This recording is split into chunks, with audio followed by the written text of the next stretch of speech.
All right, everybody, welcome back to the Applebox Podcast. This is the third episode of the Applebox Podcast. Greta, what are we talking about today? Today, we are discussing the long-awaited different styles of parenting. Yep. Parenting. I've been looking forward to this episode. I have too. Honestly, I have. What do you got to say about it? Well, we're going to start, and as always, me and Luke go off on tangents, so Of course you do. be prepared. But this, I figured, would be a really great way to structure this podcast, and that's going through the different styles of parenting and just going through there. So it probably will branch off from here, but looking at the American Psychological Association's parenting styles, it says that authoritative parenting, permissive parenting, and uninvolved parenting are the three main styles. Now, obviously, various sources have adapted this so that there are, other types of maybe, I guess, micro parenting styles, if you will. Mm-hmm. But those are the three main ones. And I think we could start talking about how we were raised and maybe how that conforms in the definitions and things. So, Right. I don't know. Where do you want to start? I guess I can just start with my parents. Okay. My parents weren't too strict, mostly because they knew that we knew the sacrifices that they made to be here in the first place. Right. Right. Clearly being refugees from another place, I'm pretty sure, war and death and sacrifice is a hard concept to pass on to young kids. Well, just so everybody knows too, what is your story? Because not a lot of people know about the crazy shit that went on. Yeah, so my parents are refugees of the Vietnam War, right? So the story goes is that the CIA, the United States gets involved in Vietnam, and they find these people in the hills of Laos, these people who, are alone, but, also freedom loving. And so the CIA goes and recruits them. They recruit young men and boys, children, as soldiers to combat the Viet Cong and, to fight this style of war that is very, very advantageous in the jungles of Laos and Vietnam and Cambodia and Thailand. And so they recruit them, and, the Hmong people fight beside the U.S. and their friends, holding down important spots and rescuing downed American helicopter pilots behind enemy lines. And so that's one thing about the history of Hmong people in the United States, is that it's so intertwined in this part of history that's lost. Right. And so a lot of people don't know that. And then come the 1970s, the United States pulls out of Vietnam, and they end up leaving most of these Hmong people behind. And so I think only the real General Vang Pao and his people who served with him, they got to leave, either straight to the United States or at least get out of the country of Laos, because, the Phat Thet Lao and the Vietnamese people, or, the communists, were coming to slaughter them. They're gonna face genocide for helping the United States and their allies. And so everyone had to flee. And my grandfather on my mom's side served, and then I think my dad's parents, his father died when he was young, and then his grandma cared for all of them, and so they all at least made it out. Yeah. But the thing is that it was a scramble, and so I think the story goes that it's my mom and her family, they could have made it out on the initial plane. On the very famous picture of this cargo plane taking refugees, they could have made it out on that plane, but because they got separated, my grandfather had to get everyone off the plane and regroup. And so once that plane left, that was the last plane to leave. And so everyone had to swim across the Mekong River for their lives, many of them not knowing how to swim, many of them, dying along the way, and escape from the communists into Thailand or neighboring countries. And so, they spent their time in the refugee camps there, and, it was, from what I know, it was at least a 4-year period. And then, they go to they take English speaking classes, and then a lot of the reason that they came that they made it here is either through sponsorship by like churches or missions, Yep. and then other family who made it there before them. And so like my parents made it here in the 80s. Yeah. And but I have a few relatives, like I think they're either my cousins or my dad's cousins or my uncles technically, then like they came here as recently as 12 years ago. So like I've been in the United States longer than they have, and they're grown That's adults. crazy. Yeah.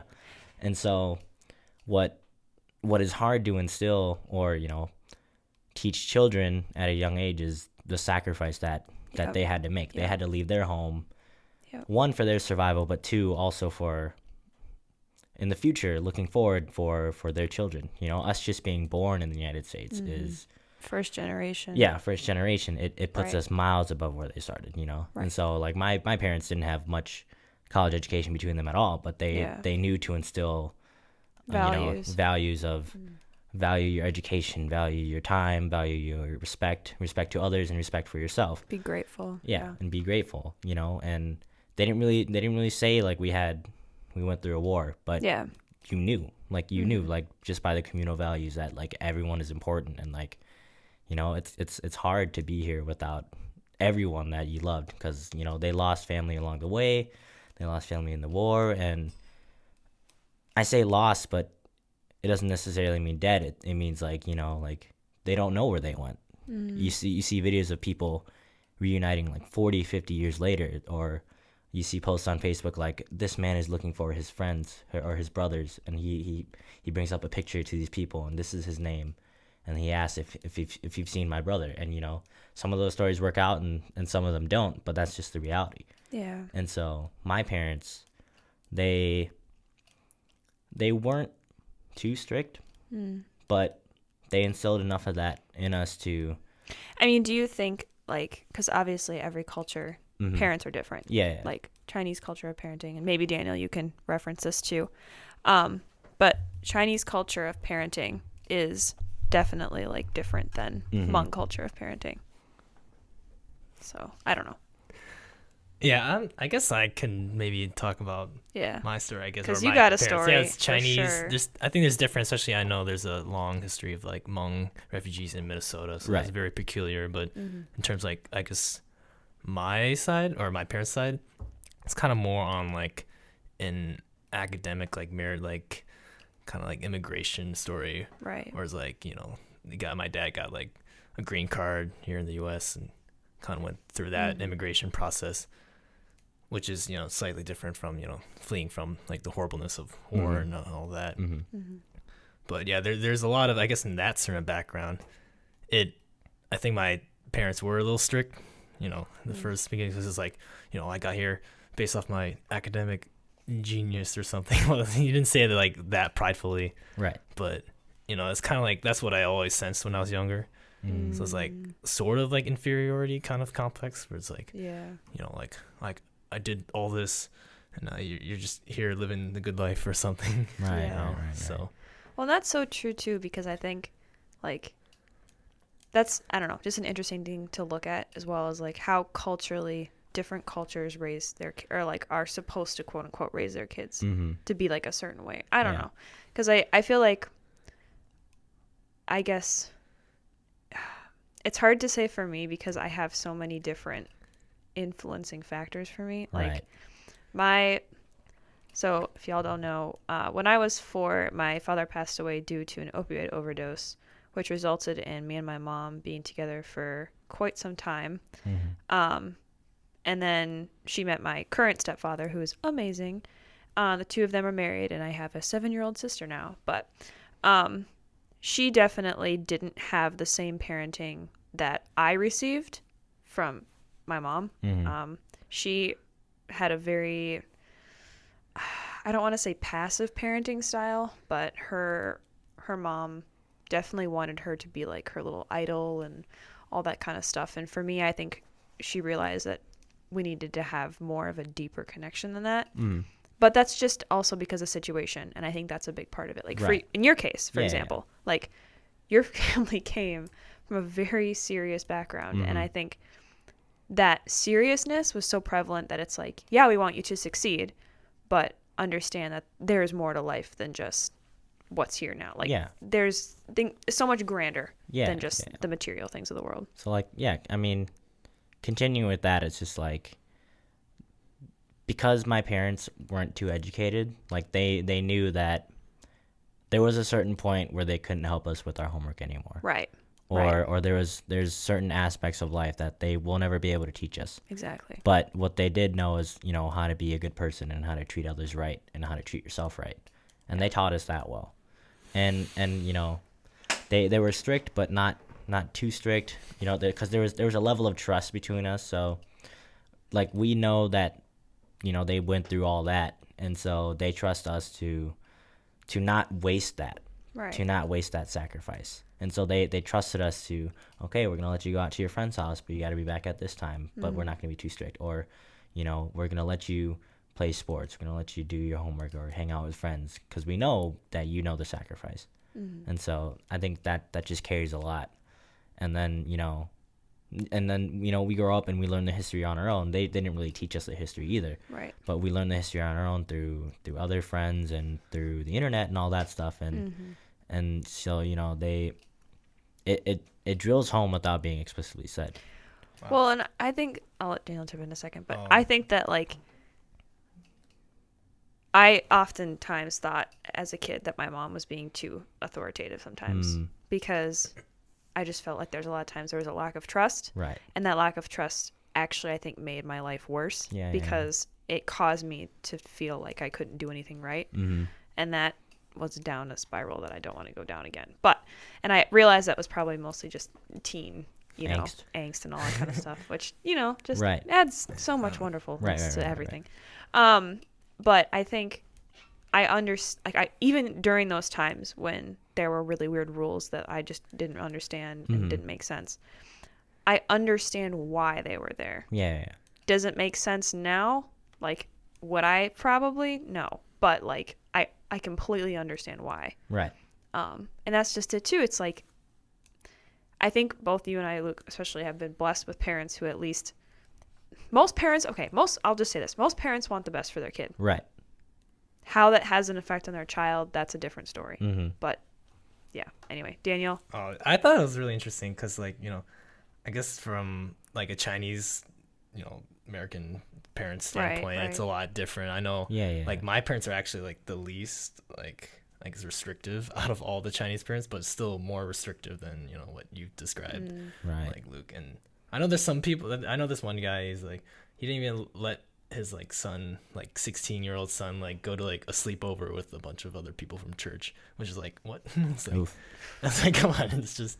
Yeah. It's like nothing's gonna be bad, it's church. Yeah. People, Right. but Yeah. I guess I don't know. They're just scared. There's also a point where like they tell like, a lot of notice a lot of Chinese families, parents are like, they don't tell you why you can't do this. It's just Right. it's like it's that way. It's the law. Yeah. Yeah. It's kind of, I guess, maybe similar to like, I guess, like in China, like the government's got structure. It's kinda That's like, that. so I feel like there might be That's some a point connection there. Yeah. It could be implications. Where it's Yeah. like, like if you speak out, you're gonna get shot or something, kind of back Right. in the day. Right. And they're just trying to protect you because Right. what does the Chinese system value, right? Education, Yeah, perfection. like, following the rules for Discipline. sure. Right. Yeah. And like, yeah, I guess that in that aspect, they just in that way they don't really open up like emotionally or anything. It's just like this is the way it's done. And Yeah, no, I can sort of relate to that, especially the part where my parents, because they didn't. So in the traditional sense, they weren't educated, but then also like in the social sense of American culture, they weren't Yeah. educated too. But us being born here, English is our first language. Then, basically, it's head in head with English. So and Hmong. was there a difference? Like, do you think that there was tension because of that in your family at No. all? No, there wasn't, because my parents trusted us to find out things on our own. Ah, So good. we had to learn. So a lot of what I learned, admittedly, is through watching television as a kid. Wow. And joining sports as a kid. And so I know all this social etiquette, all this social stuff, because I am the way I am, and we had to learn on our own, right? I know more than my parents do. Right. But then, like, sure, my parents know, like, you know, taxes or owning houses and mortgages and all that stuff, but then we know social etiquette. We know how to hang out with people. We know how to converse with people. I always talked to my mom and my dad, like, back in the day, like, oh, like, did you have a lot of friends back in the day? My mom was like, no, like, I didn't have any friends, actually, because we moved around, two, we're in this new place. And so it's like, yeah, my parents didn't teach me how to make friends, or they didn't teach me how to talk to strangers that much, but, like, you know, like, they trusted us to learn on our own, and we did really well, because, you know, all my brothers are well respected and well liked in our home community. And so, like, yeah, we had to learn that on our own because they didn't know. And so the parenting is, they helped with whatever they could, and then they entrusted us with the rest of it, and I think we carried it out pretty well. Well, and that's a little like me too. Like, my mom, she always talks about how she wasn't the most social butterfly in school. Like, she was very much an introvert. Like, compared to me, like, I've asked her this before. I was like, I had a conversation with her in the car, and I was like, you know, how were you in high school? Like, what were you like? And she pretty much told me she was not at all like me. Like, very introverted, kept to herself. And I keep to myself, but I am definitely much more extroverted. And just smaller things like that. But I think a lot of my extroversion came too from the fact that, like, that's just my personality. And, like, I didn't understand why people wouldn't want to get to know other people, because we're all in this world together. Might as well fight through, meet somebody. Like, that's my whole thing, is like, why not meet a new person? But then I think I can talk about that too. Like, our parents, depending on, like, what kind of personality type they have, you know, they tend to portray that on you a little bit. And I think, like, for instance, my mom talks a lot about how my dad was quite extroverted and witty and, like, things like that, and which I probably picked up most of those characteristics. Not from her. Like, there's things I obviously get from her, like art and things, but I mean, was your dad more of the conversationalist, or your mom? Oh, for sure. My dad could talk on the phone for hours. Well, see, there you go. Yeah, like, that's where that comes from. I have memories of him just talking on the phone with his cousin or a relative of ours for hours on end. Oh my God. And I'm just like, how can he do that? And then I'm like, oh yeah, no, now I do that. I'm doing that now. Right. Yeah. And then, yeah, going along with, you know, my parents couldn't teach me much. Like, you ever heard the saying that, like, the oldest siblings become the surrogate parents? Yep. Yeah. And so, like, I learned a lot through my brothers. Like, I followed in my brother's footsteps, wherever my parents' footsteps stopped, because we diverged paths in our life paths. Right. And so I followed my brother's footsteps. And so I learned a lot from my brothers. Like on episode 1, like, I learned to dress through my brothers. I had music taste through my brothers, or social cues and etiquettes and reference to episode all 1. that stuff from my brothers. And so that's really cool. And I guess it's sort of like, I don't know, there's like a Chicago saying, like, we call our brothers our fathers or whatever, because yeah. And so, like, yeah, like, my brothers and my older cousins and my uncles, like, they're all, like, second parents, second fathers to me. And so I really appreciate that. And it really does hold true to the sentiment of, it takes a village to raise a child, you know? So, like, everybody in my family is, you know, that's me. I encompass them. I learn from them. Well, and that's crazy, because, like, when I think about when you said that too, I guess I knew that because my just all the resources my mom worked with, and working with lower income housing and dealing with people and helping families get food for dinner, like, basic things. Like, it takes so many people. But I think the thing that really hit it for me was actually my graduation party or whatever that I had after high school. Yep.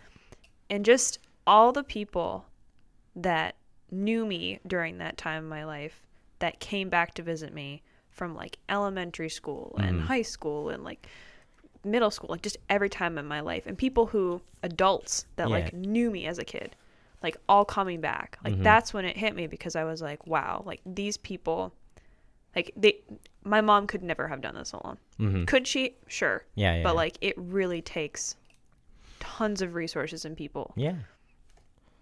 And people are willing to help people for the most part. At least that's what I think. And I don't know. It was just really cool for me.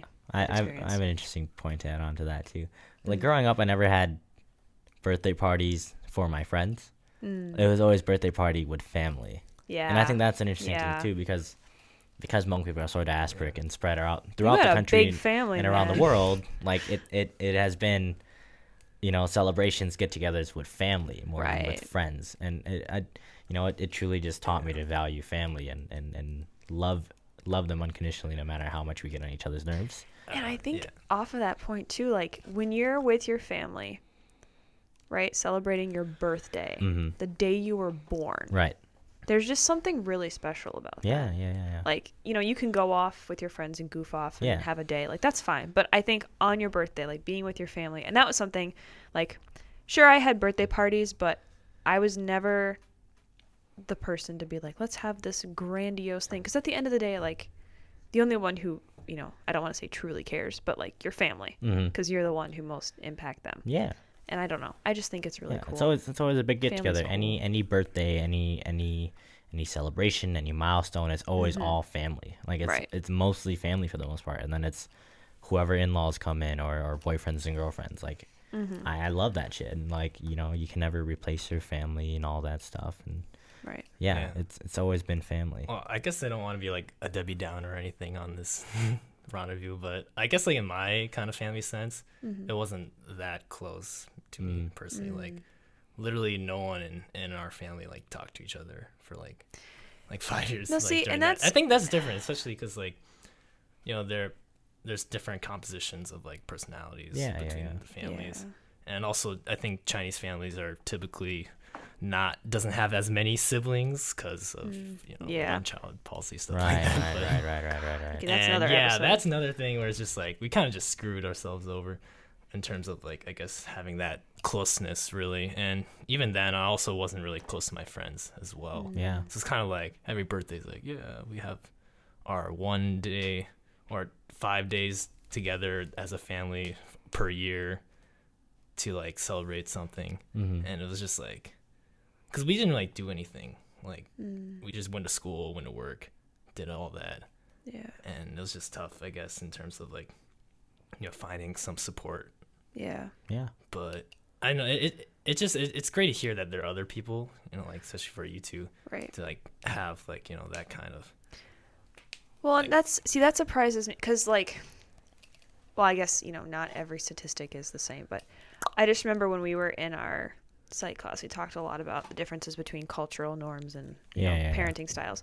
And it's funny, though, because they paint it out to be like the Chinese culture is like very, collective and inviting. Yeah, and, like, Asian collective communities. and yeah. it's like, I don't really know that Not that's anymore. the case. yeah. I think the past hundred so years it really dramatically changed Yeah. because of all the heavy governmental intervention stuff from the CCP and So, I mean, would you say that you're, I don't know how to say this, but like, do you feel like I mean, they obviously loved you, right? yeah. Or love, Well. current.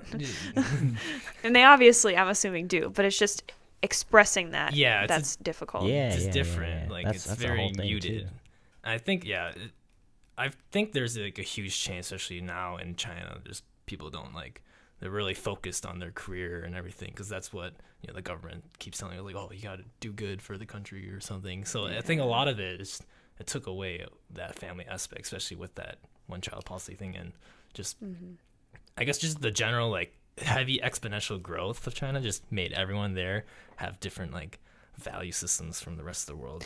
So Well, and think about the Great Depression, too, because after that happened, the parenting style then caused a whole generation Right. to have super authoritative parenting. Not comparing it directly, but Yeah. I'm just saying that, like, circumstances do affect how you're raised, I Right. think, to a very strong extent. Yeah, But- I got a question for you, Dan. What do you think about? So your parents aren't. Is your mom ABC or is your dad ABC?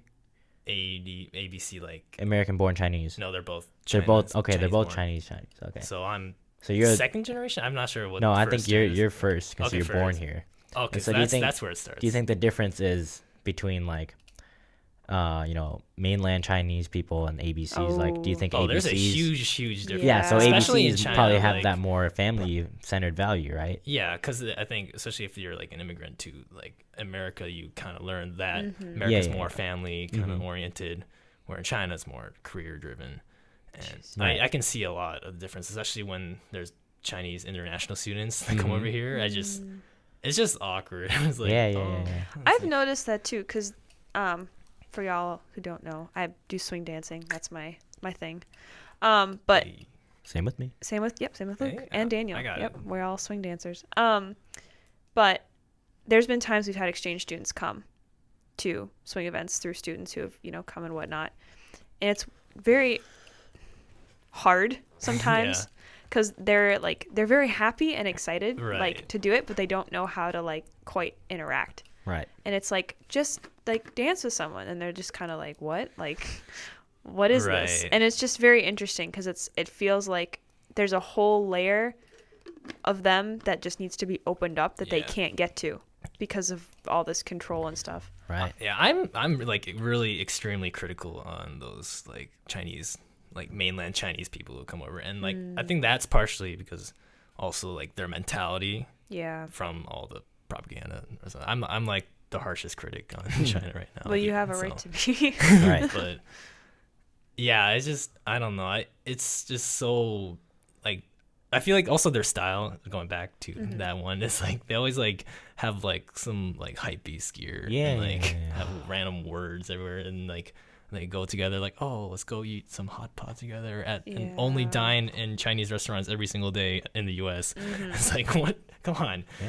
Like Explore. and you explore, especially because they're so tight in their Chinese bubble. It just really annoys me. Yeah. Imagine communities. like- That's what that is. Mm-hmm. It's a common Yeah. concept. I don't know. And if like China is like in terms of political, like they become like a superpower or something and like maybe take over the world or something, which hopefully that won't happen. That's just, I think that's the scariest part, just having, with that system of like one power, like the current president Xi Jinping Yeah. is president for life and doesn't exactly have the greatest morals and everything. Mm-hmm. And just like having that kind of encroaching on everyone else is just something I see, especially with there's more Chinese students coming to the U.S. And there's also stories of like some of them being spies and stuff. It's kind of Ooh. also Yeah, weird. So that's it's a like, whole other That sounds topic. cool. And What? I have a lot of conspiracy. My dad and I like to talk about all these like It's hilarious. really conspiracy stuff, Ooh. but I'm gonna We fall should for make it. we should just make a show about China. I could bring my dad over maybe one weekend Yes! and be like, oh, Let's do I'm that. gonna fall for a Chinese girl. I would and she's love gonna to No, have because that. he's been Yes. through this. He actually went to the like Tiananmen like protest in his Dude! own like in his own city. He needs to come in. You were inviting him. Oh, Yeah, I want to go back to a point that was brought up earlier that Daniel yeah, brought okay, up. yeah, sure. I have to also leave in like 5 minutes. So, Okay. yeah. But like parents expressing love like explicitly. Like I know my mom did for sure, and my dad did when we were super young. But then Yeah. like as we grow older, it's like it was only my mom. Like, oh, I love you. It's always I love you before you go to sleep or whatever. Like I don't know why that's such a weird thing I in can agree with that. Asian culture or like communal culture. It shouldn't be weird in communal culture, but like I think for sure it was always kind of weird. But I got over it as soon as like I knew like, oh, now I'm really maturing because I had to grow up quickly. So like maybe 16, 17, 18, like, oh yeah, now I get it. Like it's not weird to say I love you or have passion or whatever. And I don't know. I just thought that was weird. Any input? Yeah. But I think that's just for me at least, I see that as a general thing because I have been going through kind of a similar thing. Mm-hmm. Like we have a different connection, but there's a very distinct difference. Like we're not best friends. Yeah. That's definitely like for instance, my stepdad, like me and him, like we used to obviously hang out and do a lot of things together and play, ball and whatnot. And it was a very like parent and child situation. But I Right, feel like right. now it's like my mom is still the same, but he's just kind of gotten like not, I don't know. Just it's like he knows I'm an adult, Right. and that's just the difference, I think. Yeah. So I think that might just be a general mature, but I'm sure Yeah. I don't know. I guess I'm not it's you. so probably I don't know. tough for me, especially because Right. like haven't felt that connection until like actually like pretty recently, like Mm-hmm. a year and a half ago, and So do you think you've gotten closer with your parents then? with my dad. Oh, sure. Okay. Right. And I don't know. I don't have that much time to talk about this, but Yeah. short story. It's like I guess it's like, it's tough to say like I love you to like your parents if like they haven't really been hanging out with you Yeah. for like most of your life. Right. So anyone. Or Yeah. that indeed, or even like my older brother or any friends or any who or relationships or whatever. I never got into that, so I wouldn't know. Mhm. Wow. Dang. Nah, that's okay. Sorry.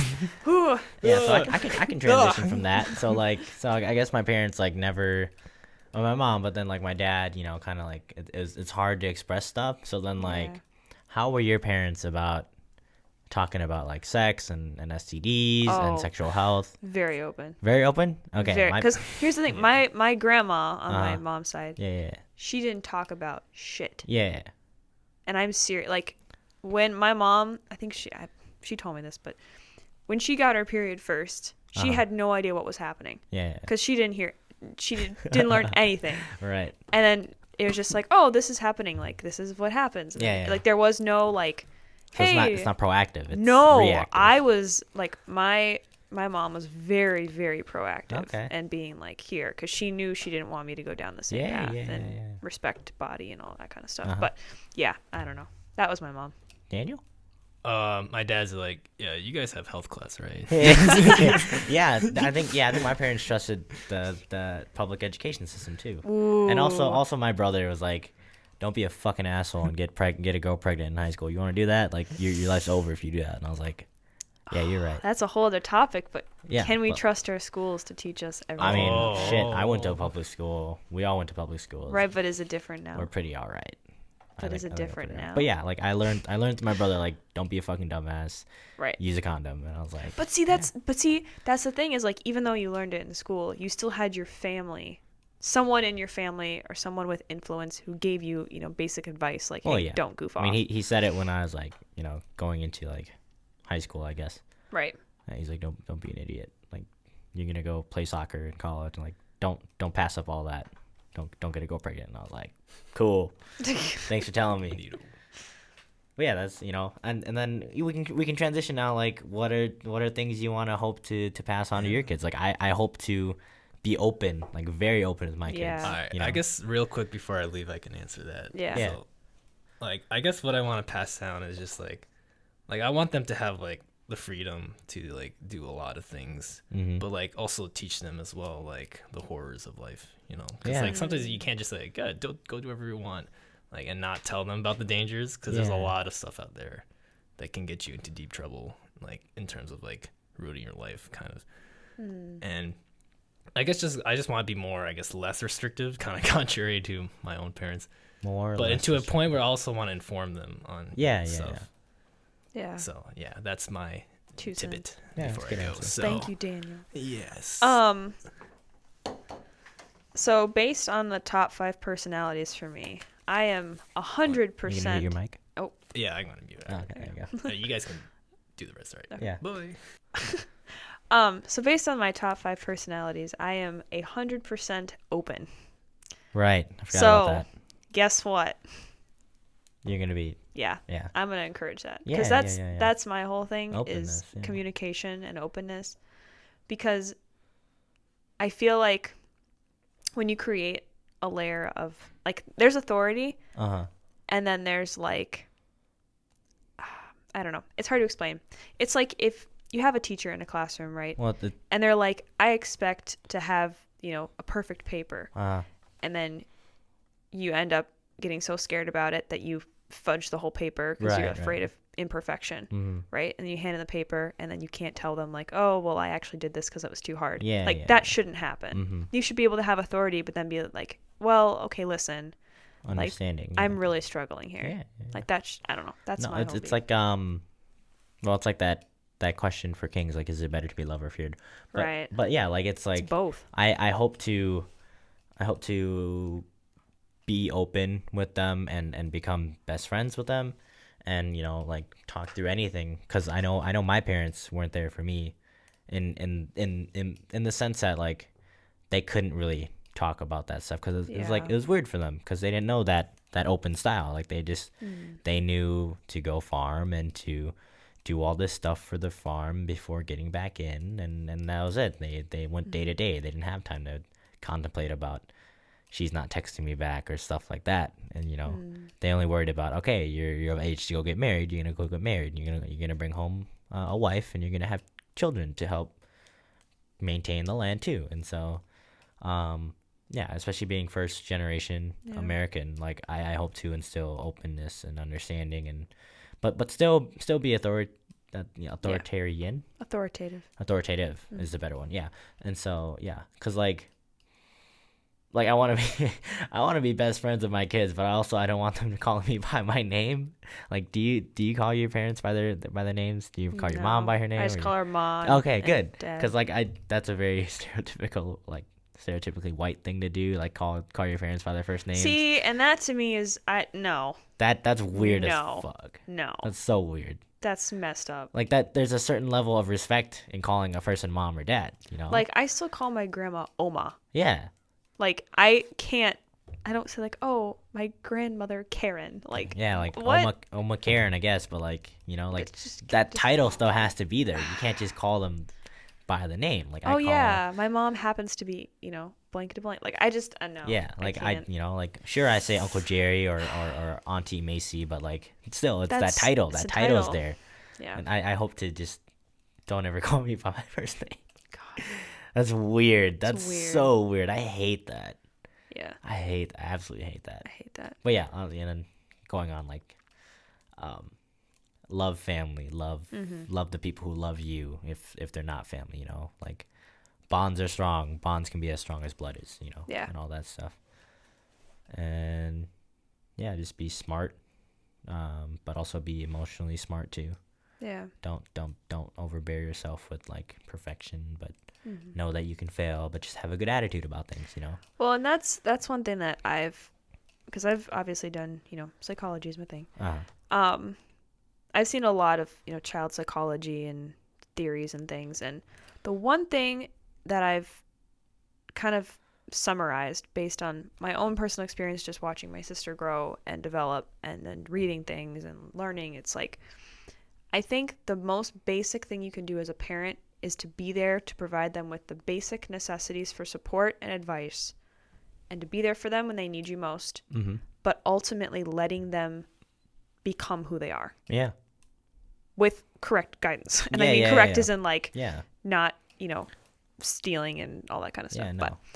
But yeah, that's the basic thing. Yeah. Because every person is so different, Mhm. and I would love to not inhibit that process as much as possible. Yeah, by interfering. Yeah. Right. My uncle said the same thing to me when I started working under him. He was like, I'm not gonna tell you what to do all the time. I'm gonna give you a direction. Yep. And I'll see how you do, and that's how you grow. That's how you figure things out. That's how you learn.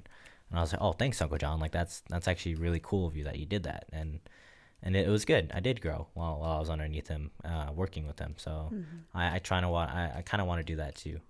And I have a lot of brothers and I have a lot of cousins who are older than me, and then my uncles and aunts are older than me too. And so like when they have kids or are ready to their kids now, like I kind of feel disconnected to them, but also Yeah. like I am another parent figure to them. Like I want to be more involved, and that's the thing too. Like love your extended family, like love your village, because you are the product of your whole village. Well, and see, for me, that's hard too, because I have a lot of, so pretty much it's like me and my sister and my niece who's in, or not niece, what's her name?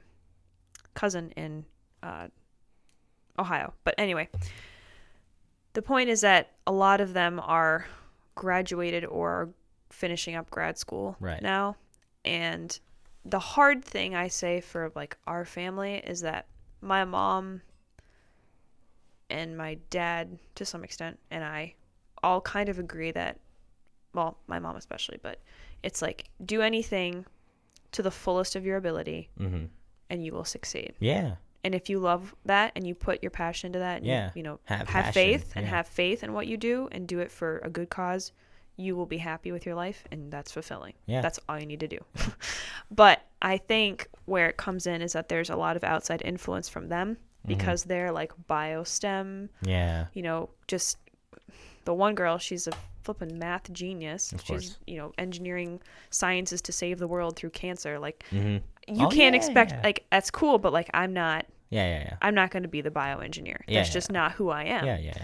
And, like, we had a conversation one night with my aunt and all of us sitting at the table talking about careers, and she kind of just, it's weird because she's a very faithful person, Uh-huh. but in this conversation it did not sound like that, because she was talking about just how, like, in some ways you have to sacrifice your happiness for the sake of profit Yeah. and for the sake of, whatever, Security, yeah. and security, and, like, I get that because you have to make money, Yeah. but do you sacrifice who you are entirely just for that? No. Like, is that exactly? There's always there can always be a middle ground. There's got to be a middle. Yeah, there's Exactly. gotta be a middle ground. Like, and then, it's funny because, like, then after that conversation, like, immediately after, my dad was like, "Take a STEM class. You need to take, like, all these math Oh, classes and snap. science classes." And I was like, "Dude, like, what?" Yeah. And then he was like, "You need to like, go get a degree that'll pay a lot of money." And I'm like, "What?" And then I'll, like, bring up the point of, like, "But I thought you said, like, Yeah. do what you want to do to be successful." And then he'll go, "Oh, well, I guess that's true." Yeah. And so I don't know. It's just, there's a lot of factors and there's a lot of pressure in our society to, like, again, achieve perfection. They want the best for you, Yeah. but not everyone's career is going to go the same way. Yeah. That's just not going to Everyone's happen. life paths are different. Everyone's life clock is different. You'll experience things at different times, and that's okay. But yeah. Now, how do you feel about, because I feel like both of our parenting styles, they were authoritative but permissive in the sense of, like, relaxed, like, Yeah. conversational. I don't know. Not what's the word I'm looking for? Like what? Like, they were authoritative, communicative. That's the word I'm looking for, Oh. generally. But Yeah, I like, get it. what do you feel about, because I'm sure you had friends, like I did, who had very permissive parents who were warm but more like best friends with their kids and kind of encouraged things that weren't the best. Well, yeah. So I grew up in, like, middle to upper middle class white suburbia. So, like, I had friends whose parents had bars in their basements, or like they had, like, like 4-wheelers and ATVs, and Oh, yes. they have, like, cabins that they go to and they party at, or they have boats on the lake or stuff like that. And so, like, I had friends like that, Preaching to the choir. and, like, it's like, yeah, I guess that's cool, but, like, you put on this. Some of them are unashamed and unapologetic in the way that they do it. Like, yeah, my best friend growing up from kindergarten is like a daredevil. Like, his parents are like, fucking, like, "Oh yeah, just go do it. Just, like, let one rip, go full throttle, whatever, and all that stuff, and go crazy. You'll get a scrape and you'll be fine." Like, I had a friend like that, and that's cool. What's cool about them is that they are unapologetic in the way that they did it. Right. But then there's other people who are, oh, you gotta go to church, you gotta get confirmed, you gotta do all this shit, and then your kids come to a Lutheran college, and they're, like, drinking every weekend, or they're partying every Yeah. weekend and getting blackout drunk, and I'm like, what the fuck is that? Like, that's such bullshit. Like, why would you go through all that to get confirmed and then just drink your years away and all that shit? And I'm see, like, that's not. I don't want that. That's one thing that okay, so we can talk a little about faith too. So technically I am Catholic, but I did not grow up. My mom grew up Catholic, but diverged away from the church. With some other stuff in there. Oh yeah, that's Right. a whole other That's conversation. another But conversation. basically, it was like a Hi, Greta's mom. hi, yes, hello, mom. Like a lot of Buddhist beliefs and things, and then Yeah. also into, like, Native American culture and tradition and, like, all that jazz and Yes. Continue. yeah, drum circles and all the things you imagine and that kind of. Something dragon. Fire. Her name was it Blue Dragonflyer? Was that it? was her name. And what was yours Yep. again? Mine was.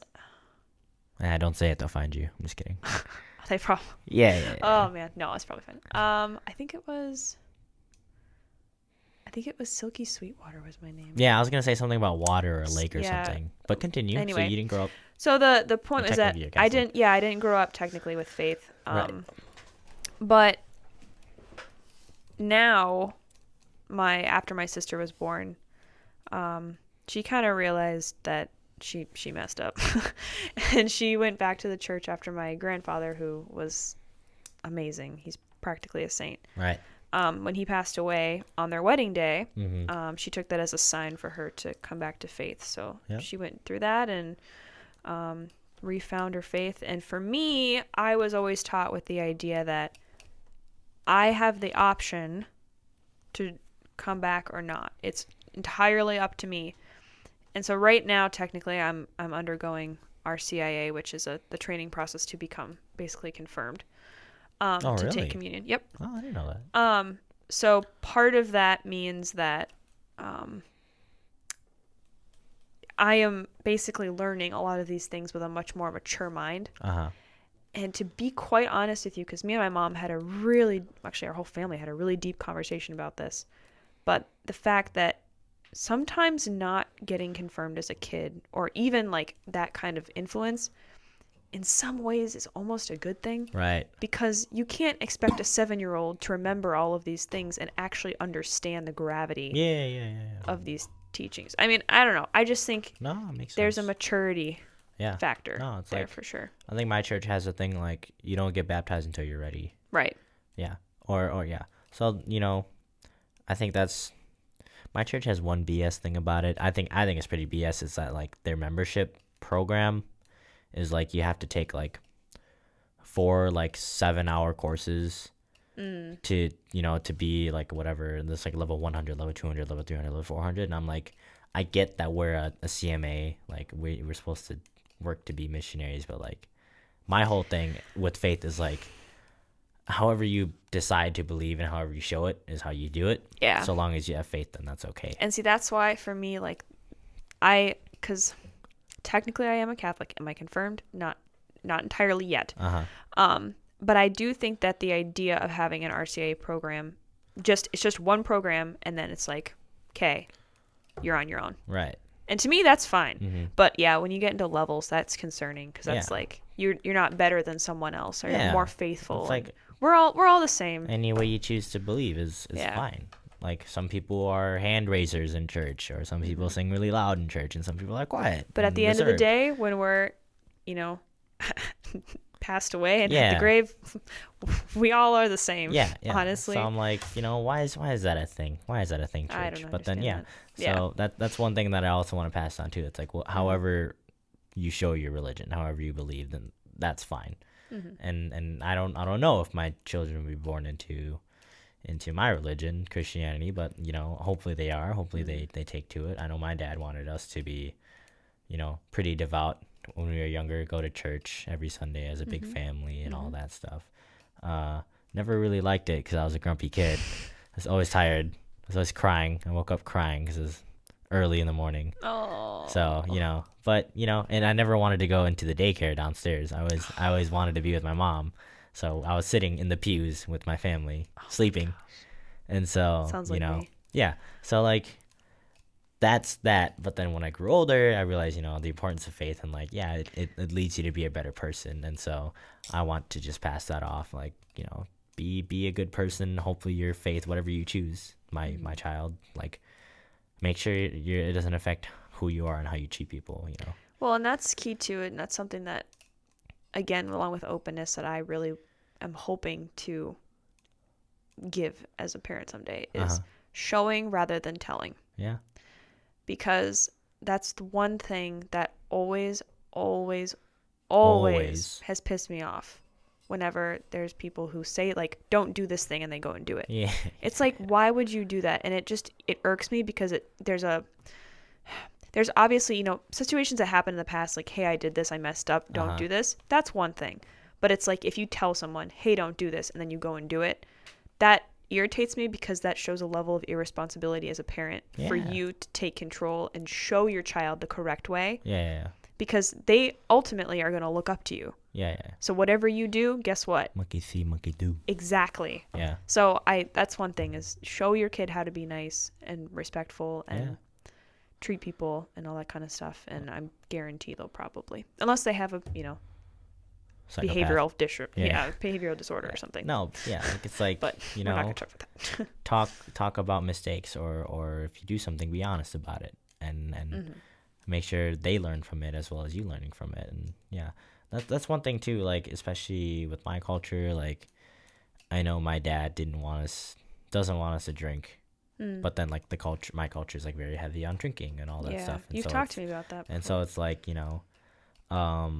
don't be stupid about it. Right. Be smart and respectful about it, and that's it. Like, it's just like be smart and own up to whatever stuff you've done or whatever, and have clarity and honesty and all that stuff. Well, and that's for me too. That's kind of like alcohol is always, because my mom's side of the family is French Italian, and then my stepdad's side is Irish. So alcohol is wine and beer. Yes, alcohol is a big factor in our family. Yeah. But it's different because it's treated very differently. It's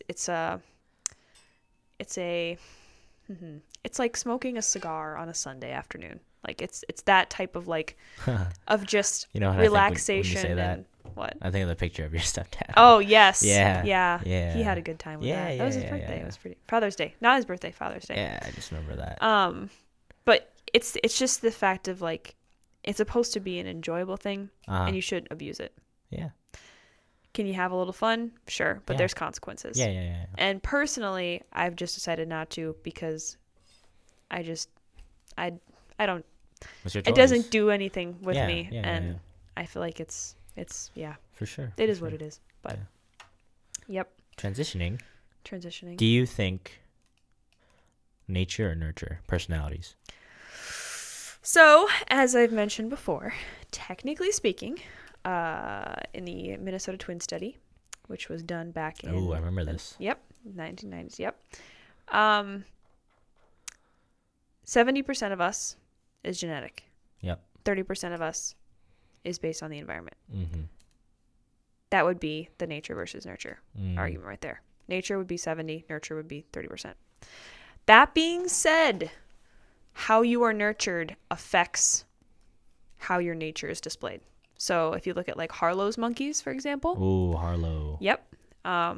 You will look and see that the monkey who had the wire mother was extremely anxious and had no urge to explore the room. Or even though she had the food.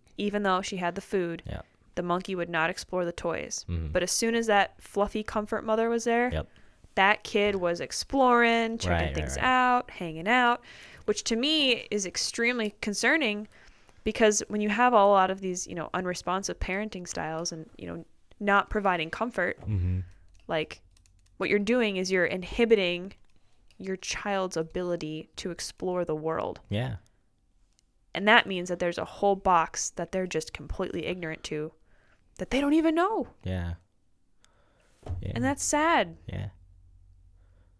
That got dark, but yeah, no. I was thinking of where to go from that, and that's like my tangent from that is explore, like explore, expand your horizons, gain as much knowledge as you can about people who are different from you. If you're different, that only means you have something to learn from them, right? Because they have different experiences, different perspectives, and so be open to learning about others and anything and everything, and try anything that sparks your interest. Yeah, like I didn't know I was gonna be a swing dancer. I didn't know I was gonna be a rapper or a singer or something like that. That's the thing that's interesting, is that, at least for me, I always felt like no matter what, I always had a comfort figure. And I think that I wonder sometimes with people who don't, maybe have that figure of comfort in their life. Right. Because you might have someone who cares for you. Like for instance, your parent, for example, might provide you with housing,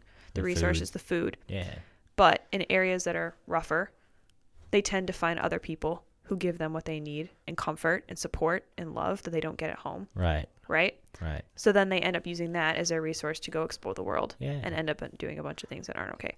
But Gangs. exactly. Right. But when you have at least the basic pillow Mm-hmm. to come back to, like, I think that's partially why, even though I didn't have a father for, a good chunk of my life, I still felt like I had someone who was there for me. Yeah. And I was totally fine exploring the world. Yeah, that nest to come back to. Exactly. Yeah, that's the whole thing too. Like my parents couldn't teach me about the world because they didn't know much Yeah. more than the world they lived in, and so like, but they taught me comfort and they taught me love and compassion and all that stuff, and and so now it's like I can always come back, but I'll be traveled now. I'll be wise by the experiences I've had, and also wise by the things you taught me. This is a branch off of just permissive parenting, but Uh-huh. how do you think that parents should deal with just, Ungrateful kids. well, ungratefulness I think can be fixed relatively easily Well, I guess, if maybe. you show them reality. But I Back of think, my head. I'm just kidding. well, and that's another thing too, is experience. Like Yeah, if you yeah. have experience, a big flashball memory that Uh-huh. happens, you will probably be a different person. Okay. But But continue with your question. impulsive, rebellious, domineering, disrespectful, I think low in self-reliance and I think it starts self-esteem. young. I do too. It just I do starts too. young, and I think like I want to instill the confidence in my child, like have the confidence to take chances and want to experience new things, and also like know that you are an individual and you have a lot of people supporting you too, so don't waste that. Yeah. Like it's the same thing coming from my parents to me. Like you are an individual, but you are the sum of your community, your village. And so like you have all these people supporting you, but that also means they're all counting on you to succeed too. Yeah. Because you got like my uncle told me too. My Uncle John said, this is a point I also wanted to bring up too. Goes back to the siblings become parents. Right. And so the thing is like my grandparents, they were older and getting older by the time my uncle and my youngest aunt were born.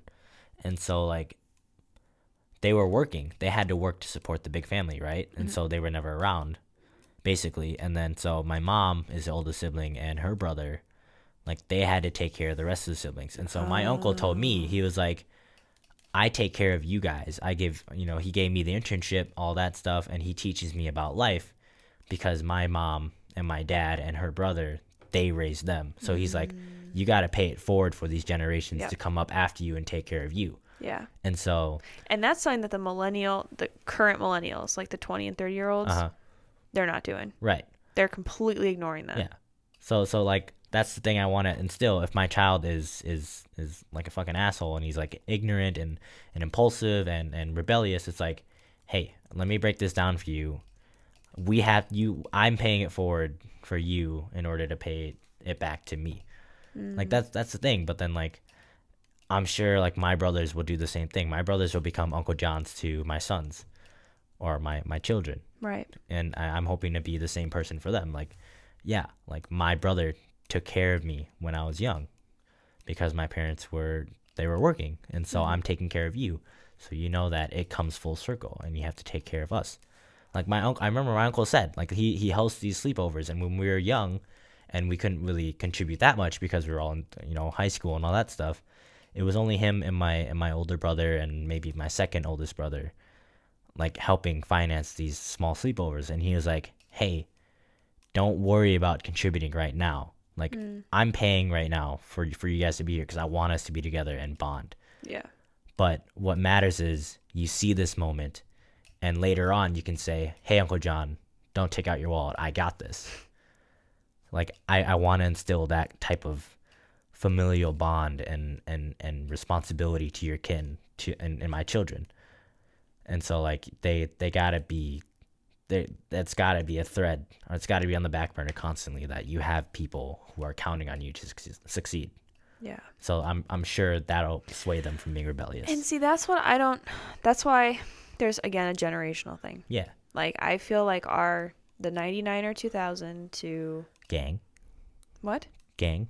99 gang. Yeah. Gang. Yeah, we've seen the generation before us, and we've kind of gone like, Yeah, yeah, whoa, they messed up. Yeah. And we talked about this before, but we feel like we need to bring back a lot of those. I don't want to say traditional because it has a bad connotation, but basic fundamental things to keep us sane and alive as human beings, Mm-hmm. like family. Yeah. But when I go, and I read about people posting on Twitter, millennials, saying that, oh, I'm not going to be able to retire. Are you kidding? This is a joke. Why is this trending? Like, my poor kids, they're not going to have anything. Like, just joking about not being able to succeed and move on. And to me, that's not funny. Right. Because I feel like, sure, you're joking about it, but, like, there's serious implications to that. Yeah. Like, are you really just saying you're just going to bum off and not do anything with your life? Like, I don't know. It Right. pisses me off. Yeah. Learn helplessness. Right. Yeah. And I don't know what happened, because, I mean, the hippies were the ones raising them, but, Right. like, I don't know what happened. I just feel like I don't know. There's a they goofed up. reckless youth and And does that go back to parenting? yeah, I don't know. Because, I mean, let's see, they're the products of the hippie 80s generation. Right. I really don't know. It's just Well, the family unit was Yeah. not as strong then, Yeah, if you you think just- about it. People started working, and mm-hmm. it was a very different What was society. it, like latch and key kids, right? Yep. Or lock and key kids. Latchkey Is it kids. latch Latchkey key kids. kids? Yeah. They raise themselves and all that stuff. Divorce rates were through the roof. Yeah, a lot of my friends' parents from my hometown are Me divorced. too. Yeah. That was my And I was like, childhood. holy shit! Yeah. All your parents are divorced. What? Yeah. Yeah. But yeah, no, I think we were raised by either our older siblings or by our grandparents, and so like I think for sure it sticks with us to have those strong familial bonds. What do you think the worst thing you can do as a parent is? Worst thing you can do as a parent, just Like, from your experience, like if your parents, I don't know. just not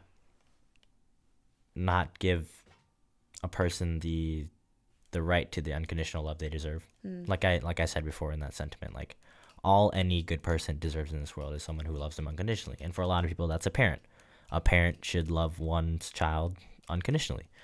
And so I think if you don't do that right, then it all just falls apart, because like it starts with that unconditional love and support for anything that happens, especially because like now, like I guess since forever you have children who are scared to come out as gay or bisexual or identify as this, and so like it's got to start with that support, and if my kid happens to turn out to be homosexual or something like that, then it's got to be, I support you and I just want you to see you succeed because you are my blood. Right. You're my blood, and I'm counting on you to succeed, to take care of me when I'm older. And I think that's changing a little bit to some extent. Yeah, I mean, yeah. like, I For think sure, our for sure, generation for sure. is definitely changing that. But it's just that yeah. unconditional support. Like it's gotta be there. Right. If it's not, and you are just cold and distant and oh you're just a you treat them like a cash cow for me later, then it's like why. And that's one thing I saw a documentary on Real Stories, which is something I watch a lot, so y'all should check it out on YouTube. But about different parenting styles as Yeah. well. And the one that really made me upset, like physically upset by this, was this one woman who she's got her two daughters, and all she talks about is them getting into college, and they're like not even 3 years old. And that's all she's focused. She's having them do these classes, these study sessions, private teachers, private lessons, 7-8 classes a day, Right. learning about different things, because she, wants them to be, whatever. It's like, okay, I get it. You want your kid to be successful. Right. But do you not see what you're doing to them down the road, Yeah, it's like what's going to happen to their mental health? Yeah. That's just they have no values. They have no form of independence. I guarantee they probably can't even, I don't know, steam water on the stove to make tea. Right. Like they can't even do that just because they're studying. I don't know. That's the whole 2 Street Booksmart situation as well. But Yeah. I would rather have my child be better at social communication and know basic fundamentals in education and pursue and excel at, one thing very well. Because right now the economy is a very specialist economy. Yes. Like if you are specialized in a certain thing, you will succeed. That's generally how it is right now. Yeah. Like if you learn a trade, Yeah, specialization, yeah. sure. But if you're specialized, you'll be fine. Yeah. At least that's what I've seen. Yeah.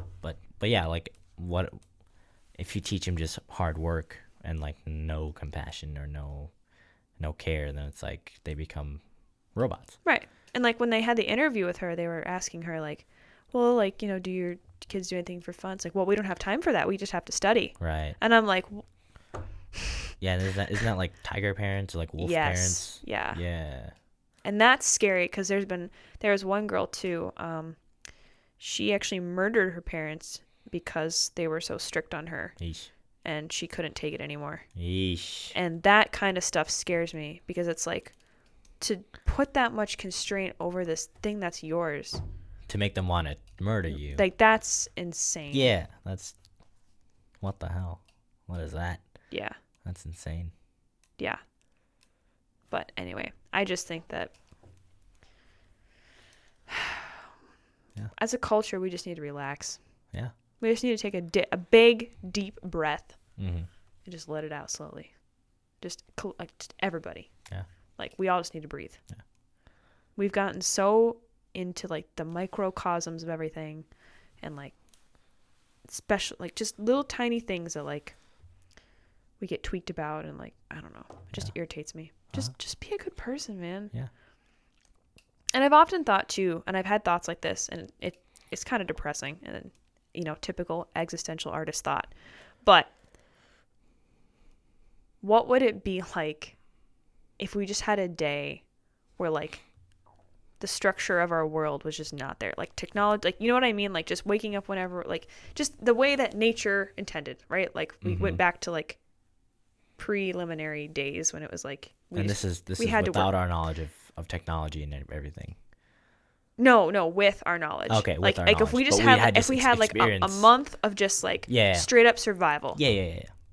And then came back to our current world. Yeah. Like what would happen? Because to me, like I think a lot of us would get very scared at first, but I feel like in a way, the people who've gone through those kind of things, whenever they have interviews about like, oh, you survived the situation, like whatever, they are completely different people. Yeah.